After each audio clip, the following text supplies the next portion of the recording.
તારીખ 4/10/2025 શનિવારના રોજ રાત્રે 9 કલાકે સરદાર પટેલ સ્ટેડિયમ મહેસાણા ખાતે RSS દ્વારા સંઘ સ્થાપના શતાબ્દી વર્ષ નિમિત્તે પરંપરાગત વિજયાદશમી ઉત્સવનું આયોજન કરવામાં આવ્યું હતું. પરંપરાગત આ આયોજનમાં શસ્ત્ર પૂજન અને પરમ પવિત્ર ભગવા ધ્વજના ધ્વજારોહણ અને ધ્વજ પ્રમાણ માટે કરવામાં આવેલ છે. જે પછી સંઘ પ્રાર્થના નમસ્તે સદા વત્સલે માતૃશ્વેના ગુંજતા માહોલે મહેસાણામાં અનોખો કાર્યક્રમની ભવ્ય ઉજવણી કરવામાં આવી હતી.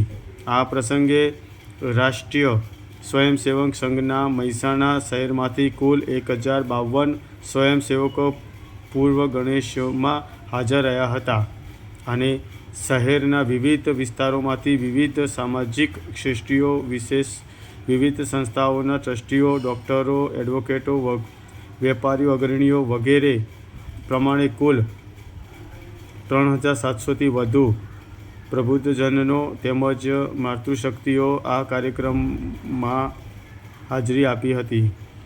સંઘના 100 વર્ષ પૂર્ણ થયા બાબતે આ અવસરને યાદગાર બનાવવા માટે મહેસાણા શહેરના તમામ કાર્યકર્તા સમાજના સજ્જન બંધુ માતૃશક્તિએ ઉત્સાહપૂર્વક ભાગ લીધો હતો અને આ કાર્યક્રમમાં દેશભક્તિ, સંઘ શક્તિ અને સાંસ્કૃતિક પરંપરાનો અનોખો સંગમ જોવા મળ્યો હતો.